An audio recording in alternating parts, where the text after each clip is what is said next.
As we move into this final part of the conversation, there's a natural shift that begins to happen.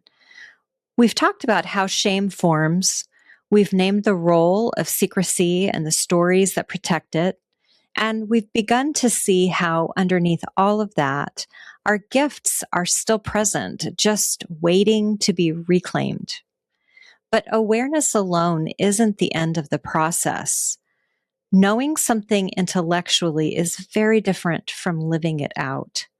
So in this part of the conversation, we're moving into what integration actually looks like, what it means to live from a more grounded sense of identity instead of for others in a performance way, and to reconnect with your emotions and instincts and begin to experience your life from a place of wholeness, wholeheartedness, wholeness, rather than fragmentation or disintegration. That's an experience of shame. We talk about regulation. We talk about safety. We talk about what it really takes to come out of hiding, not just conceptually, but relationally and in your own body. Because ultimately, this work isn't just about understanding your story in your head. It's about being able to live inside your life with more freedom, more compassion, more love, and more truth. Maybe the system was the problem. Maybe the way you were being treated was the problem. And so that starts to rebuild in us. Instead of a shame-based identity, a core, we start to build a grounded identity in who I am is okay. In fact, who I am is more than okay. It's good. And so compassion, I think, is where that is like the invitation to make that shift, that transformative perspective shift about ourselves. And then I think when you compare compassion with curiosity, that's where the magic lies. Like somebody is compassionate with you, which is a gift that we get to give to our clients, right? As coaches and as healers, to extend compassion. And then we extend this curiosity about, well, tell me about what was your life like? What happened to you? Instead of what's wrong with you, what happened to you? And that invitation is a place that people can start to feel safe to transform that perspective of life of the shame core versus the grounded identity core. Yeah. Beautiful. That's so beautifully said. And I think secrecy then is it's the antithesis of safety. So when you say safety, what does that mean? Yeah. So safety is where we begin to move towards authenticity.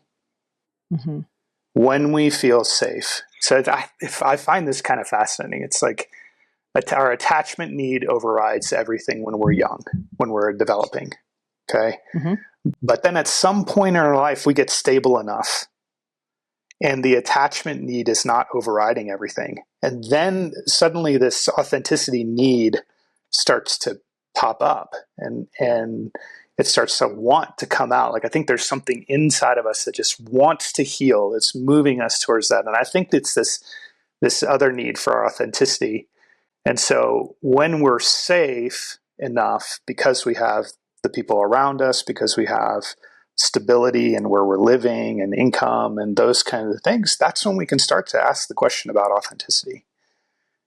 And so that's when essentially our authentic self had to be secreted away, right? Had to be hidden. Yeah. Because it threatened our attachment. And so that's what we're trying to come out of what we're trying to uncover is our authentic self. That's what's trying no longer to be secret, but it's a brilliant design because to hide it away protects our authenticity.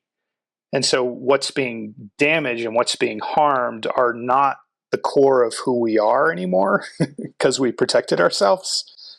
Yes. It's like the shell is continually being harmed, but the protectors are protecting the core of who we are until it's able to come out, until that authentic place is able to come out.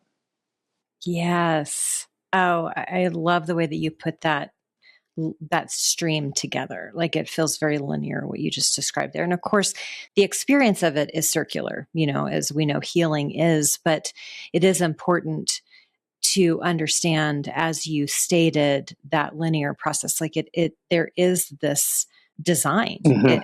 I don't know what else to call Mm-hmm. it, but there Mm-hmm. is a design. So Yeah. even in the midst of systems and maybe even parents who don't mean well, Mm-hmm. but most parents do mean well, right? There's most of the time, but whatever the case, that even within whatever the story is and how many layers there are, the design is such that identity, Mm-hmm. who I am, is actually protected. Mm-hmm. It's a little acorn golden nugget. I Yes. think of it as like this little golden nugget, Exactly. Exactly. Yeah. Yeah. And a ground, Yeah. I love the idea of a grounded identity, because to me, it exudes the image of an acorn growing into an oak tree. And then when we're so grounded and our roots are deep, our identity is this oak tree. And then there's not much that makes it really dangerous to systems, because it's so solid and so strong that we don't need anything outside of us and our love that surrounds us from our core group of people. We don't need any more than that to say it's okay to be who you are. And that's freedom to me. Well, and those huge oak limbs become shade for Other other people. people Exactly. too. Yeah. Mm-hmm. Yeah. Mm-hmm. Again, it's just that brilliant design that we see all around Mm-hmm. us in earth, Mm-hmm. Mm-hmm. Yeah. I think like you said, like what I've understood about my parents is that they were really trying their best. And mm-hmm. even in trying to do their best, they had been taught a system that Right. was oppressive, especially to me.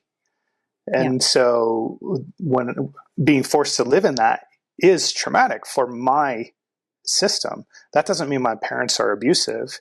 It just means that, and some of the systems that they use were abusive. But that doesn't mean my parents in and of themselves are abusive. It means that they were trying to do the best that they could with what they knew. And I was remembering last night, I was hearing a story about a kid who was drowning, and his dad swam out in the ocean and saved him. And I had a memory all of a sudden of a time when I was in a lake and I swam too far out and I couldn't get back. It was 5th or 6th grade. And I started to go underwater and I was starting to drown. And one of the other people that was there rescued me and brought me back to the shore. And what was striking to me last night as I was remembering it was, I don't remember it as trauma. It is not a significant event in my life. It is just, oh yeah, that happened to me. And so whatever happened there means that I was met with compassion and love and containment that allowed that experience that could have been traumatic for me to not be traumatic, because I love the water. Like I love being out in the ocean. I love being out. And if that was still sitting in my body as trauma, I would not love those things. Yeah.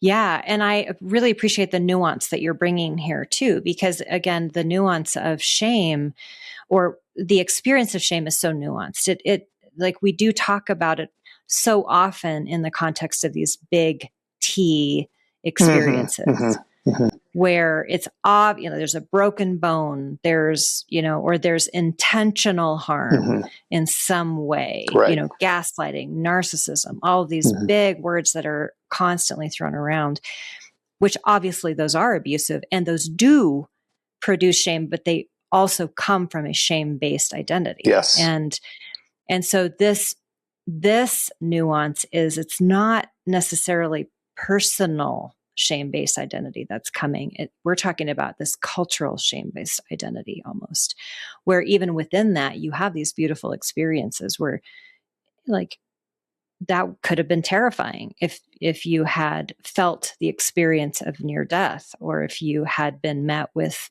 screaming at you. Right. What are you doing? What's wrong with you? What's wrong with you? Right. Mm-hmm. Mm-hmm. Yeah.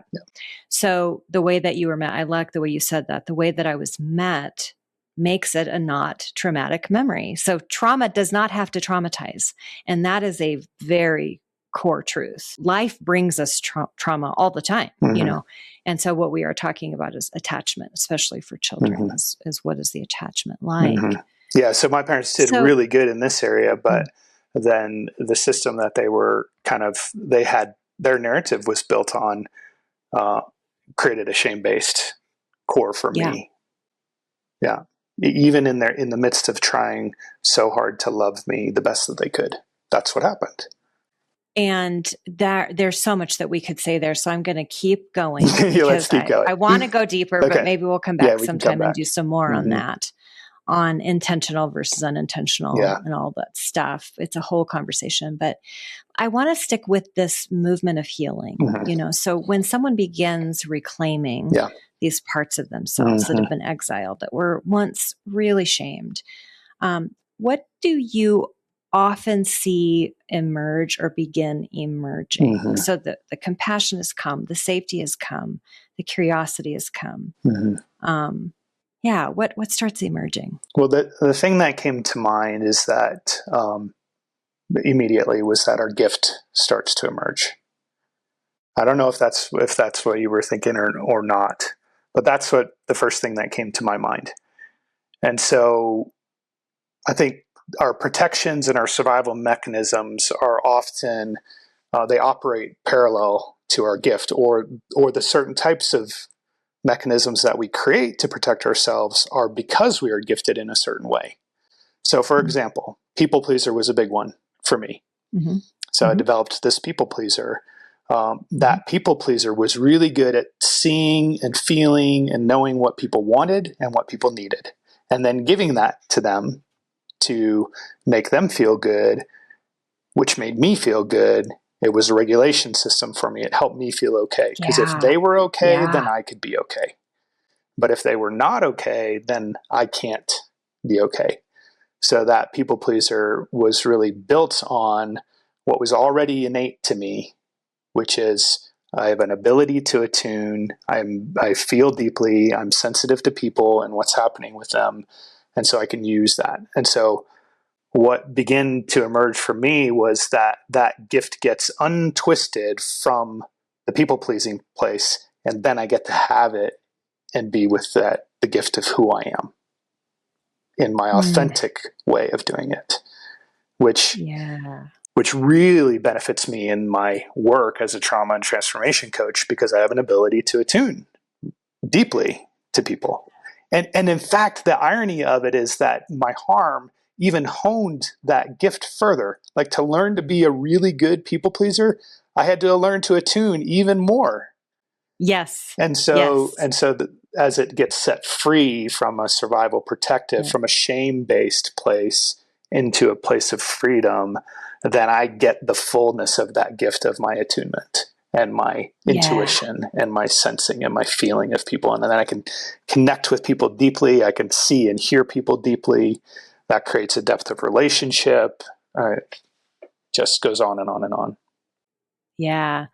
It makes me think of Dan Allender's language, play in the kingdom of God. Like, when we flip this, when the script gets flipped, which is what, happened there as you're describing that, I'm thinking about that script was flipped from your bad and danger, your danger is bad, to wait, what makes me dangerous is actually what's good about me. I can really read people. I can really read a room, and I can actually, you're not only reading with your right brain, but you're able to transfer thoughts and share thoughts and questions and be curious with your left brain. And that kind of gifting is in any gift. And that was exactly what I was thinking too. That's what you were thinking gifts too. Start coming. Yes. As you start to experience your own gifting as a gift rather than as a curse, or something bad. Or a shame. And I think shame teaches us that we're not okay in who we are. So we can't trust our hearts. So we can't trust our feelings. So we can't trust our gut, because it's all bad. It's all bad. It's shameful. It's bad. And so when that flips scripts and it's all, these are the good places of who you are. Wow. Look at that. Who you are is amazing. Right. Sorry. Right. I'm delighted in this part of the conversation, especially too, because that's when it really gets fun. Yes. And it's why I'm guessing, based upon the look on your face and the feeling in my own self, is like, that's why I do what I do. Right. Because it's so fun to share that this is real. That's right. Healing and shame can really heal. It really can. And it really makes a difference. It can be the doorway. The doorway. Yes. Yes. Yes, exactly. Yeah. So on one side of it's like, if we use that doorway metaphor on the little person side, on our, lower, earlier development brain, so I call it the wiggly amygdala, the when we get dysregulated, when we're on that side of the doorway, shame is convincing us that the safest way to survive is to get smaller. But on the other side of the doorway, shame is saying, hey, something different. Like, I don't know that shame is saying anything at all on the other side of the doorway, but we are operating off the premise that shame isn't all bad. So it's here somewhere. But it's certainly not telling us to hide. Right. It's not telling us to get smaller if shame is speaking at all here. Right. I don't know if shame has a voice here. Well, I do think shame has a voice, but I think it's a little bit different. Like shame, the feeling of shame is cluing us in that something's wrong. Like that's when we start to use shame for healing, is when we say, okay, I'm feeling shame. That means I'm feeling that something is wrong with me. And then we get to say with compassion, we get to treat ourselves with compassion and say, oh yeah, of course you are. That's what happened to you in your life.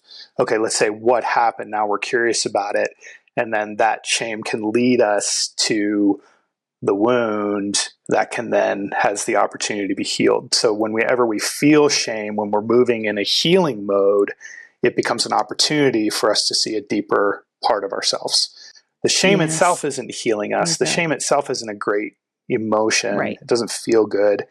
Doesn't feel right. good. It comes from, but it does give us an opportunity to say, okay, what happened? Why am I feeling this right here? What happened to me then? I'm feeling this. Yeah. That's like anger to me in the sense that it's dysregulating. So I feel like in one sense you're talking about when we are able to regulate through the shame and get the gift that it's bringing versus, being convinced by some identity idea that we've been given, that it's a doorway to something deeper. And I feel that way a lot about anger. And I'm sharing that out because I'm guessing a lot of people can identify with that as well. It's a dysregulating feeling in my body as an Enneagram type 9, whose only clear, good feeling is peace and serenity, So anything that dysregulates that brings the feeling of shame for me. And so what you just described is, yes, it's that feeling of, it's that it has a different voice now. I can hear it, but not be convinced by it, and use it for my good instead of. Right. We never get rid of it, I think is what we need to say is like, we don't get rid of those feelings because we are human, and to be human is to feel. What we do get to do is understand that the feeling means something. It means something. And when we know that it means something, there for a reason, then we don't have to repress it. We don't have to push it away. We get to feel it. And when we feel it is when we are living in wholeness with ourselves. It's feeling all of the emotions, whether they're regulating or dysregulating, and having the ability inside of ourselves to regulate through those things, like you said. But then they become opportunity for a deeper level of healing, deeper roots for our beautiful oak tree, bigger canopy. It becomes an opening rather than negative. And so I think like a part of what we're saying here is that there isn't really a negative emotion. Emotions are emotions. 100%. Right? Yes. Even shame. Yes. Even shame. Even shame. Because part of the power of shame was that it protected that acorn. Right? That's right. Part of the real power of shame was that it really protected. We could use it to really protect ourselves. Anything else you would add that's kind of churning or stirring in you, and anything else you'd want listeners to know about you and your work in the world too. So Moose of the Wild is my Mm-hmm. transformation coaching business name. And Say that one more time. Moose of the Wild. Yeah. Okay. And that's because it's all a reclamation for me. Musa is my middle name. I was born in Africa, and it's Swahili for Moses. So I felt a lot of shame for that name because it was weird and people didn't understand what it was, and so it could get made fun of pretty easy. So claiming back Musa for myself is a big part of that. And then the wild piece is that reclamation of the wild part of me. And the reason that you want to work with me is because I am wild, because the systems don't trap me, the rigidness of format and process don't constrict me. I love to work in the wilderness with people. And so that's a reclamation of myself and who I am and my gifting and how I work. I get excited about that part. Nobody else gets as excited as I do about it, but that's okay, because whenever I read it, it's like, yes, I love that. Yes. Well, you're saying your gift, just by the way. I won't keep interjecting, but that's your gift. That you found your gift. Yes. Yeah. Exactly. Mm-hmm. Yeah. So if you're listening here, and you come to my website and you reach out and you say you heard about me on this podcast, I would offer you a 25% discount to coaching or coaching packages. So just mention that if you come to my website and you reach out, mention the podcast, and that'll happen. Yes. And the podcast is Echoes and Edges, in case you forget what you're listening to. Echoes and Edges, the Broken and Beautiful podcast. Thank you so much, Daniel, for this great insight that you bring and just the work that you've done for yourself so that others can come, and be healed as well. And that's just a beautiful, beautiful offering in the world. And as we close this conversation, I want to leave you with one final thought. Shame has a way of convincing us that the safest way to survive is to become smaller or isolated or be alone or don't show it to anybody, don't tell anybody. It's a way of hiding ourselves. It might even just be softening your voice, not being quite so loud. In some way or another, it's telling us to bury the instincts that once got us into trouble. But healing doesn't actually come from becoming less of who we are. More often, it comes from rediscovering the parts that have been hidden, and sometimes even to our own self, many times even to our own self. The parts that felt too emotional, too curious, too sensitive, too wild, as we talked about, because sometimes those very qualities were never the problem. In fact, they rarely are. Sometimes they're simply dangerous to systems that depend on our silence. So if you find yourself beginning to reconnect with pieces of yourself that were once buried, I hope you'll approach them with curiosity instead of fear, because those parts might not be destructive at all. They might just be the parts of you that are finally coming back to life. And if you would like help or just a guide alongside you, reach out to Daniel, reach out to me, reach out to any one of our coaches at the Broken and Beautiful Collective, which you can find at thebrokenandbeautiful.com. Thanks for listening.